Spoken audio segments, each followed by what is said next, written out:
পুজো মণ্ডপে ববি হাকিমও একটা পুজোর আয়োজন করে থাকেন চেতলাতে।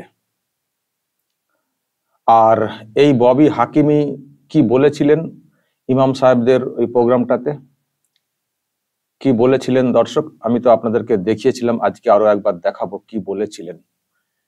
নিজে কি বলেছিলেন ইমাম সাহেবদের প্রোগ্রামে, আর নিজে কি করছেন। নিজেই পুজো করছেন, পুজোর আয়োজন করছেন, মণ্ডপে মণ্ডপে ঘুরছেন। তাহলে ইসলামী দাওয়াতটা কি নিজেই ঠিক মতো করে নিয়েছেন, পেয়েছেন? প্রশ্ন উঠবে না? দর্শক, আপনাদেরকে আমি সেই বক্তব্যটা আজকে একবার শোনাবো। ওয়েট।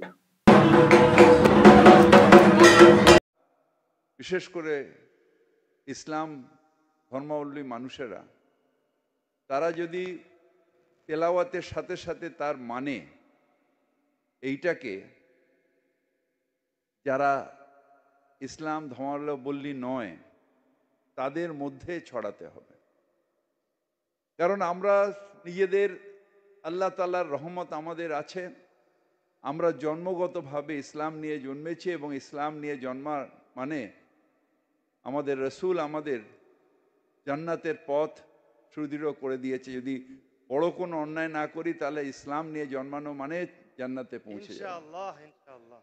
কিন্তু যাদের সেই আল্লাহ সেই রহমত যাদের দেননি, তারা যদি তেলাওয়াত এবং কোরআন শরীফের মানে যদি বুঝতে পারেন এবং একজনকেও যদি আমরা ঈমান দিতে পারি, তাহলে আমাদের জান্নাতের পথ একেবারে সুদৃঢ় হয়ে যাবে।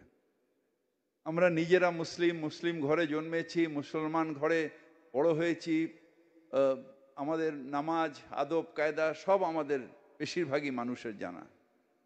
কিন্তু যারা দুর্ভাগ্য নিয়ে জন্মেছে, যারা ইসলাম নিয়ে জন্মায়নি, তাদেরও দাওয়াতে ইসলাম অর্থাৎ ইসলামের দাওয়াত দিয়ে তাদের মধ্যে ঈমান নিয়ে আসলে এটা আল্লাহ তাআলাকে খুশি করা হবে।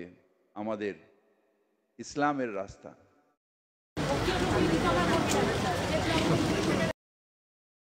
নিজে এই কথা বলেছিলেন কয়েক মাস আগে, আর দেখুন নিজেই পুজো মণ্ডপে ঘুরছেন, পুজোর আয়োজন করছেন।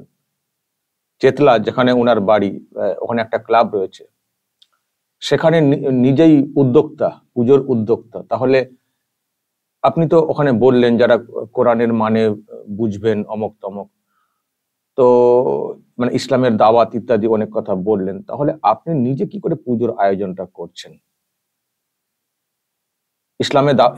ইসলামের দাওয়াতের মধ্যে কি মানে পুজোর আয়োজন করাটা আছে নাকি? পুজোর আয়োজন করার ব্যাপারটা উল্লেখ আছে?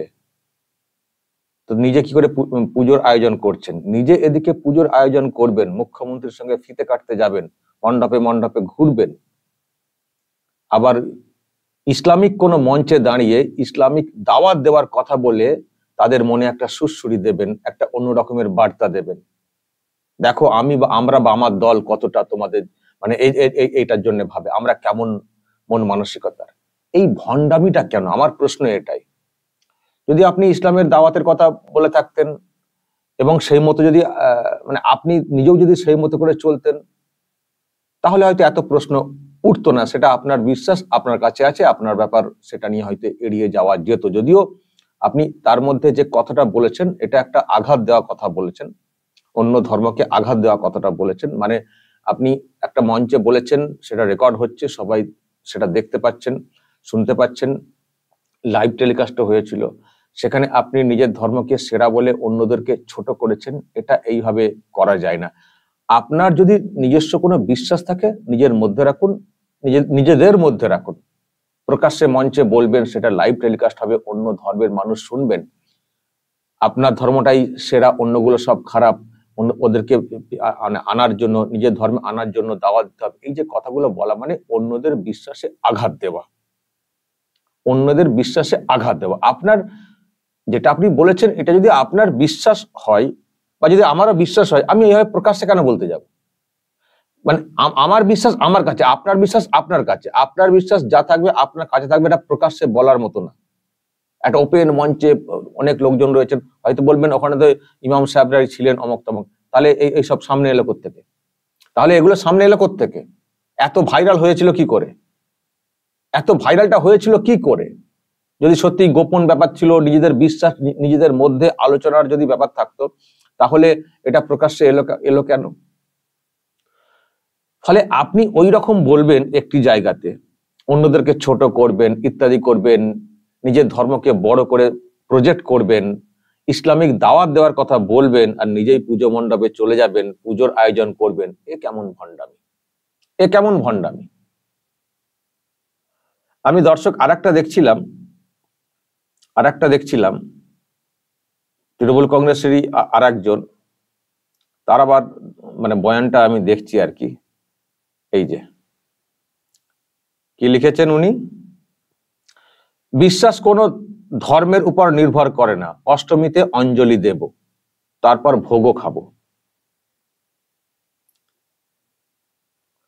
আচ্ছা, এটা এই যে নুসরাত জাহান এটা বলেছেন, এটা মুসলিম সম্প্রদায়ের লোকজনেরা, ওই ইমাম সাহেবরা মেনে নেবেন যে নুসরাত জাহান এটা বলছেন বিশ্বাস কোনো ধর্মের উপরে নির্ভর করে না, অষ্টমীতে অঞ্জলি দেব, ভোগও খাবো, এটা মেনে নেবেন মুসলিম সম্প্রদায়ের লোকজনেরা? আমি কথাগুলো কেন বলছি? এই জন্যই বলছি যে মুসলিম সম্প্রদায়ের লোকজনদের একটা অংশের মধ্যে এমন একটা বিশ্বাস হয়ে গেছে যে তৃণমূল কংগ্রেস মানে হচ্ছে মুসলিম সম্প্রদায়ের রক্ষাকর্তা। এটা একটা অংশের মধ্যে একটা চরম বিশ্বাস হয়ে দাঁড়িয়েছে। আমি তাদের উদ্দেশ্যে বলছি যে সেই তৃণমূল কংগ্রেসের লোকজনেরা কি বলছেন, কি করছেন, সেগুলো কি জায়েজ? সেগুলো কি চলে? ববি হাকিম ওখানে একরকম কথা বললেন, নিজে পুজোর আয়োজন করছেন, ফিতে কাটছেন, মণ্ডপে মণ্ডপে ঘুরছেন, আরো কত কি করছেন। নুসরাত জাহান তৃণমূল কংগ্রেসের নেত্রী, প্রাক্তন সাংসদ, তিনি বলছেন অঞ্জলি দেব, ভোগও খাবো, এগুলো চলে, এগুলো জায়েজ। বলছেন বিশ্বাস কোনো ধর্মের উপর নির্ভর করে না। আমি জানি না এই শব্দটা মানে এই বাক্যের কি অর্থ। বিশ্বাস কোনো ধর্মের উপর নির্ভর করে না। বিশ্বাস তো অনেক রকমের অনেক বিশ্বাস হয়, বিশ্বাস তো অনেক রকমের অনেক বিশ্বাস হয়। আর একটা বিশ্বাস আছে, সেটা হচ্ছে ধর্মীয় বিশ্বাস। তো ধর্মীয় বিশ্বাস তো ধর্মের উপরই তো নির্ভর করবে। অন্য বিশ্বাস ধরুন আমরা আরো অনেক কিছু বিশ্বাস করি না, যে ওকে আমি বিশ্বাস করছি ও টাকাটা আমাকে দিয়ে দেবে, একটা বিশ্বাস। এরকম বিশ্বাস, বিশ্বাস শব্দ তো অনেক জায়গায় ব্যবহার করা হয়, বিশ্বাস। কিন্তু এই যে কথাটা বলেছেন বিশ্বাস কোনো ধর্মের উপর নির্ভর করে না, সেটা আবার কি বিশ্বাস? তো অন্য বিশ্বাস, সত্যি তো বিশ্বাস তো কোনো ধর্মের উপর নির্ভর কেন করতে যাবে? যে আমি একটা মুসলিম ছেলেকে টাকা দিয়েছি বিশ্বাস করে দিতে পারি, আবার একজন হিন্দু কাউকে দিয়েছি বিশ্বাস করে, সে টাকাটা তাকেও আমি বিশ্বাস করে টাকাটা দিতে পারি। এই বিশ্বাস তো কোনো ধর্মের উপর নির্ভর করবে না। কেন ধর্মের উপর নির্ভর করবে? বিশ্বাস, শুধু বিশ্বাস যদি কথাটা বলি, এটা তো কোনো ধর্মের উপর কেন নির্ভর করবে? প্রশ্ন তো ওখানে ধর্মীয় বিশ্বাস। ধর্মীয় বিশ্বাস তো ধর্মের উপর তো নির্ভর করবেই, তা না হলে ধর্মীয় বিশ্বাসটা কেন হলো? ফলে এইসব গোলমেলে শব্দ লেখা হয়েছে, আমি দেখছি পেপারে বেরিয়েছে। কিন্তু প্রশ্ন হচ্ছে, যদি আমার একটা ধর্মীয় বিশ্বাস থাকে, সেটা তো আমার ধর্মীয় বিশ্বাস, সেটা তো অবশ্যই ধর্মের উপরে নির্ভর করবে। আমার ধর্মীয় বিশ্বাস হচ্ছে ইসলাম, আমি বিশ্বাস করি ইসলাম ধর্মের ব্যাপারটা আমার কাছে মনে হয়েছে ভালো।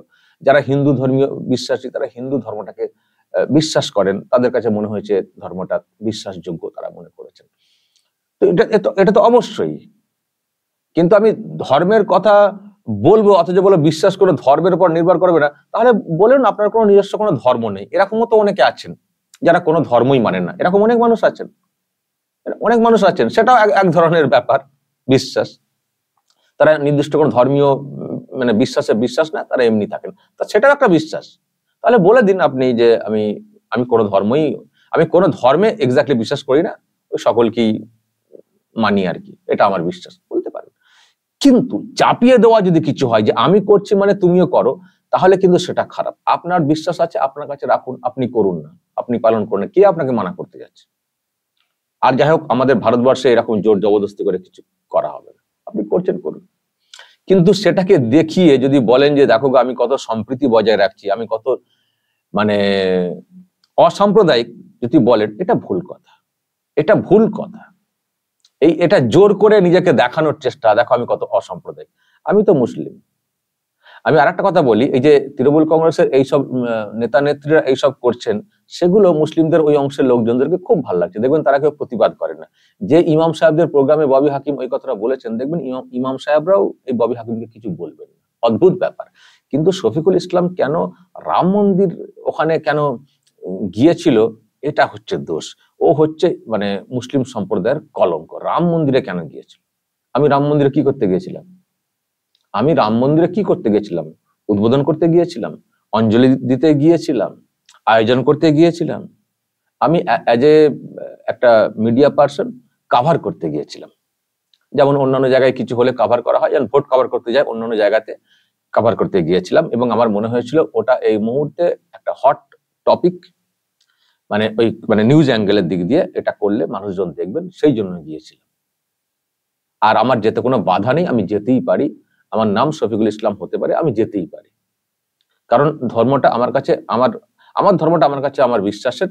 কিন্তু অন্য ধর্মীয় কোনো প্রোগ্রামে গেলে আমার বিশ্বাস চলে যায়, সেটা আমি মনে করিনি, সেই জন্য গিয়েছিলাম। তাতেই আমাকে বলা হচ্ছিল আমি মুসলিম সম্প্রদায়ের কলঙ্ক।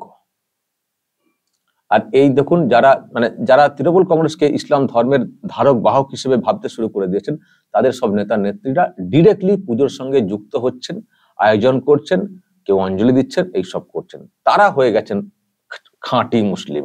ইমাম সাহেবরা দেখবেন একেবারে গদগদ তাদেরকে দেখে। এটাই সব থেকে বড় লজ্জার। আমি এই কথাটা ওই অংশের মুসলিমদেরকে বলতে চাই যে আমাকে যারা কলঙ্ক ভাবছেন, তারা এখন এনাদেরকে কি বলবেন? নিশ্চয়ই বলবেন না, বলবেন ও সম্প্রীতি বজায় রাখার জন্য করেছে। ওটা হয়ে যাচ্ছে সম্প্রীতি। আর আমি যখন নিউজ অ্যাঙ্গেলে কিছু কভার করতে যাচ্ছি, সেটা হয়ে যাচ্ছে সাম্প্রদায়িক, আমি হয়ে যাচ্ছি কলঙ্ক। এসব আর বলে কি লাভ? অনেকবার বলেছি, এসব আর বোঝানো যাবে না। যারা বোঝার তারা বোঝেন, যারা বুঝবেন না তাদেরকে জোর করে বোঝানো যাবে না।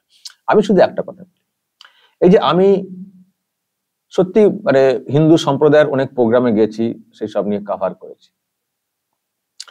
আচ্ছা, আমাকে কি ওই হিন্দু সম্প্রদায়ের মানুষজন কখনো আমাকে চাপ দিয়ে বলেছেন যে আপনি এসছেন, আপনাকে পুজো করতে হবে, আপনি এসছেন, আপনাকে অঞ্জলি দিতে হবে? আমাকে কখনো বলেছেন?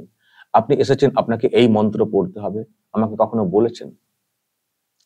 নাকি আমাকে এটা বলেছেন যে আপনি এখানে এসছেন, আপনি কিন্তু আর নামাজ রোজা ওইসব কিছু করবেন না, আপনি এসছেন, এখন আমাদের হয়ে গেছেন? আমাকে কখনো বলেছেন? বরং আমি দেখেছি, যখন আমার ঈদ হয়, নামাজ হয়, আমার শুভ কামনা করে তারা শুভেচ্ছা জানান, আমার গোটা পরিবারের জন্য শুভেচ্ছা জানান। আমার ধর্মীয় প্রোগ্রামগুলোর ব্যাপারে দেখি তারা অনেক বেশি উদ্যোগী হয়ে আমাকে শেয়ার করেন এবং শুভেচ্ছা তো জানানি। আমি এটা দেখেছি। এটা হচ্ছে সম্প্রীতি। নিজের ধর্মকে বড়াই করব, অন্য ধর্মকে ছোট করব, এটা ঠিক না। আবার বিরাট সেকুলার সাজতে গিয়ে ভণ্ডামি করব, অন্য ধর্মীয় প্রোগ্রামে ঢুকে গিয়ে ভণ্ডামি করব, এটাও ঠিক না। এটা এটা এটা কোনো সম্প্রীতি হচ্ছে না, এটা হচ্ছে ভণ্ডামি। আমি এত হিন্দু সম্প্রদায়ের এত প্রোগ্রামে গেছি, কিন্তু আমি কোথাও ভণ্ডামি করিনি। আমি কোথাও ভণ্ডামি করিনি। আমার নিজের ইচ্ছে থেকে আমি কিছু আয়োজন করব, এই করব, সেই করব, আমি এগুলো করিনি। আমি বলেছি আমার বিশ্বাস আমার কাছে থাক, আমার বিশ্বাস আমার কাছে থাক, অন্যের বিশ্বাসে আঘাত দেব না, ব্যাস। এটাই হচ্ছে সম্প্রীতি। আমি এটাই করে থাকি। কিন্তু এই যে অঞ্জলি দেব, ভোগ খাবো, বড়াই করে বলবো, এখন ধরুন আপনি গেছেন পুজোতে, ভোগ বিতরণ হচ্ছে, আপনার হাতে ভোগ এসছে, আপনি কি সেখানে ফেলে দেবেন, ছুঁড়ে ফেলে দেবেন? সেটা অন্য বিষয়, সেটা অন্য বিষয়। কিন্তু আগে থেকে জানান দিয়ে বোঝানোর চেষ্টা, দেখো আমি কত সেকুলার, অঞ্জলি দেব, ভোগ খাবো। আমি এত মণ্ডপে গেছি, আমি কিন্তু কোথাও অঞ্জলি দিইনি। আমাকে কেউ বলেনও না, বলেনই না যে অঞ্জলি আপনাকে দিতেই হবে, বলেনও না। কেন বলবেন? আমার মনে হলে আমি দেবো, না বলে না দেবো। আমার মনে হয়নি যে আমার অঞ্জলি দেওয়াটা ঠিক হবে, তাই আমি দিইনি। আমি প্রকাশ্যে বলছি, আমার লুকোনো কিছু নেই। আমার মনে হয় আমি প্রকাশ্যে যে বলছি, তাতে করে হিন্দু সম্প্রদায়ের লোকেরা আমাকে খারাপ ভাববেন, আমি সেটা বিশ্বাসই করি না। কেন তারা খারাপ ভাববেন? এটা আমার বিশ্বাস। আমার কোন প্রোগ্রামে কেউ এলেন হিন্দু সম্প্রদায়ের, তাকে আমি কখনো আশা করব না যে তিনি এসে নামাজ পড়বেন আমার সঙ্গে। আশা করবো না। কেন আশা করবো? আর না পড়লে তাকে খারাপ বলবো কেন? আমি তাকে খারাপ বলবো কেন? খারাপ বলবো? আমরা সৌজন্য বিনিময় করতে পারি। পুরুষ এলে, কেউ এলে তার সঙ্গে আমরা কোলাকুলি করতে পারি। এটাই চাপিয়ে দেবো কেন? আমার বিশ্বাস চাপিয়ে দেবো কেন? আর আমি অন্যের কাছ থেকে আমার ধর্মীয় আচার পালনের ক্ষেত্রে আশা করবো কেন? আর আমি কেন ভণ্ডামি করব সেজে গুজে? পুরো ভণ্ডামির দল, পুরো ভণ্ডামির দল। এরা শুধু ওনাদের যিনি সুপ্রিমো তাকেও তো দেখেছেন ভণ্ডামি করতে। এই ভণ্ডামি আমরা চাই না। যে যার ধর্মটাকে নিষ্ঠার সঙ্গে পালন করো, নিষ্ঠার সঙ্গে পালন করো, আর অন্য ধর্মের মানুষদের উচিত সেটাকে পালন করতে দেওয়া, ডিস্টার্ব না করা। আমাকে সেখানে ঢুকে পড়তে হবে তবে আমি বড় সেকুলার হব, এসব হচ্ছে ভণ্ডামি। এইসব ভণ্ডামির দৃশ্য দেখছি দর্শক। ববি হাকিমও ভণ্ডামি করে যাচ্ছেন, নুসরাত জাহানও ভণ্ডামি করে যাচ্ছেন। আর সেগুলোকে নিয়ে আমি জানি এই কিছু আর কি তৃণমূলী মুসলমান, এদেরকে আমি বলি তৃণমূলী মুসলমান। মুসলমানের দুটো ভাগ আছে, একটা হচ্ছে তৃণমূলী মুসলমান আর হচ্ছে অন্যান্য। এই তৃণমূলী মুসলমান যারা যারা তৃণমূলকে মুসলিমদের একেবারে ধারক বাহক হিসেবে যারা ভেবে থাকেন, তাদের কাছে এইসবগুলো হয়তো প্রশংসার হতে পারে, কিন্তু আমাদের চোখে আমরা যারা অন্যান্য মুসলমান রয়েছে বা অন্য সম্প্রদায়ের মানুষ রয়েছে, আমরা জোর গলায় বলবো এইসব হচ্ছে ভণ্ডামি, ভণ্ডামি, ভণ্ডামি। দর্শক বলবেন যদি এই নিয়ে আপনাদের কিছু মতামত থাকে, অবশ্যই বলবেন কমেন্ট বক্সে, নজর রাখবেন আরামবাগ টিভিতে।